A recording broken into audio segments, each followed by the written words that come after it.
All right, what's good, YouTube? We're doing another market breakdown, and today is going to be for August 26th, which was a Wednesday, right?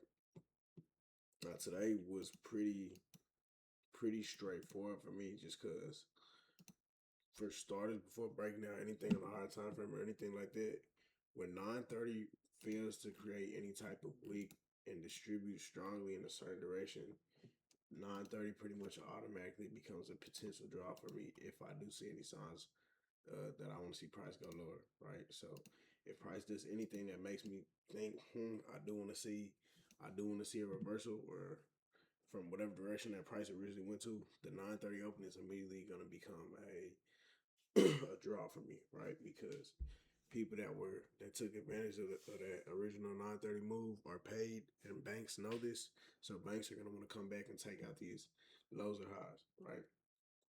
Now, if we let's break down what's going on leading up into market open, right? So I use the replay tool, leave, replay, start new. I want to pull this up right before 10 a.m. open, right? So a couple things. We have buy side sitting here pretty clearly, right? These relative highs at the previous day high.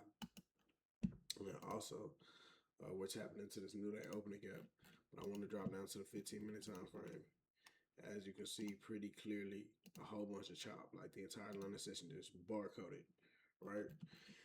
We want to check ES and see if there's any SMC. No SMC. The Asia lows remain on both, but the Asia highs were already taken on on ES, and they haven't been taken on NQ, right? That gives us bearish SMT, but we're not too worried about that, just because of the fact that it's only 8:30. So let's fast forward this two candles, right? This is our candle. This is our 9:15 candle closer right before the right before the 9:30 open, right? So we start this SMC to the high. It looks like we're gonna want to hit lower. Right here, I would be looking for shorts overall. Like as of right now, I'd be looking for shorts if we didn't want to head all the way back down towards the sell side. But the thing about prices, you never know exactly what it's gonna do, so you have to wait. Right. With that being said, if we're looking for shorts, what do we want to see? A manipulation towards the upside.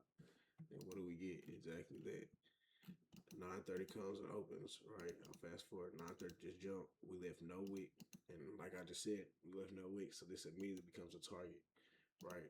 We take out the AM1 lows and look at where ES is still trading, right? So I'll fast forward a bit. Price has all this chop right here. There's a little bit of time distortion. Why? Because price is waiting for the macro, and then once the macro begins, price is gonna open up, and the macro is gonna be between 950 to 1010. After the macro opens up, that's when price is gonna really want to open up and make its move, right? So right at 950, price comes up. We take out this intermediate high, and then we also reach into this new day opening gap. And I want to take a look and observe and see where ES is. So ES is now taking the AM1 highs as well. Yeah, so pretty much ES is at its high of day the same way NQ is at its high of day, right? Only difference is NQ is in a new day opening gap, and ES is just in free range. If we look at this on a higher time frame, what does it look like? Super bullish on ES.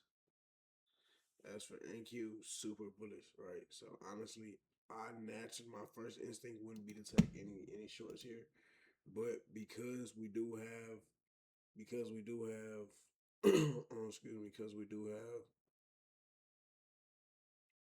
this wickless 9:30 open, that makes that a very strong draw for me, right? Anybody that got in this pre-market, if you got in there pre-market at the new day opening gap, then it'd be different. Your target would be either A, these AM session highs, or B, these London highs, or C, where we're at this new day opening gap. But if you look to your left, the new day opening gap also lines up with a bearish civvy, meaning this is an area we like to see price have a reaction based on. And that is exactly what we get if we break down to the 1 minute time frame. I'm gonna fast forward like 4 candles or so. We have an order block formed right here.